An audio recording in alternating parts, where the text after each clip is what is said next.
Let's go. अस्सलाम वालेकुम प्यारे दोस्तों, की हाल चाल है? ठीक हो? लो जी, अज तुहानूं असीं ड्राइवरां दे हालात दस्सण जा रहे हैं, ड्राइवरां दी जिंदगी दे बारे थोड़ा जिहा कि ड्राइवर किस तरह जिंदगी गुजारते हैं, की हालात ने इन्हां दे। अपने भाई ने, दोस्त ने, ये ड्राइवर ने, तो इन्हां नाल गल करांगे अज, ते ये दस्सणगे सारी सूरत हाल। अस्सलाम वालेकुम भाई। वालेकुम सलाम, की हाल जनाब? ठीक है अलहमदुल्ला, तुसीं सुनाओ, ठीक हो? अच्छा भाजी, कुछ दसो थोड़ा जिहा किवें आए हो इधर, किस तरह कित्थों आए हो, की लैके आए हो, की तुहाडा थोड़ा जिहा ड्राइवरी बारे ना अपना थोड़ा जिहा दसो ताकि बंदियां तक गल पहुंचाई जाए तुहाडी। जनाब साढ़े को गड्डी 10 व्हीलर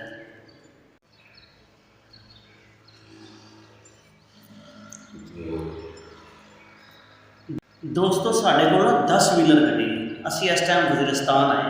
अच्छा, उधरों कमाइयां करते करते आया, इधरों कमाइयां करते करते टुर जाना। ठीक तो है। बीबियां फिर भी कहते हैं सानू आज़ादी चाहिए। इन्होंने किन्नी क आज़ादी मिली? अच्छा, हाँ जी, जेडे असी परदेश के विच फिरदे हैं परेशान, सानू पुछ के वेखो भी की हालात किवें गुजरते हैं। दोस्तों भाई भी तुहानू गड्डी भी साडी विखांदे ने, सारा कुछ विखांदे ने, लेकिन गल है दोस्तों परदेश कटना बहुत औखा है।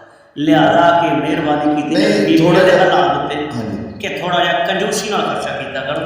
मेहरबानी बंदियां दे सिर ते बोझ ना बनाया करो। नहीं, तुहाडा आखण दा मतलब है कि मतलब शॉपिंग ते थोड़ा हत्थ घुट्टण। हाँ जी, शॉपिंग का दुकान ना 5000 मंगदा ते 5 दे दिंदी है।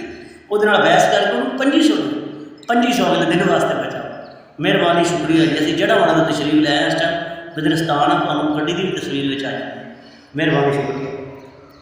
ਉਹ ਗੱਡੀ ਹੈ ਜੀ ਭਾਈ ਹਰਾਂ ਦੀ, ਇਹ ਗੱਡੀ ਖਲੋਤੀ ਜੀ।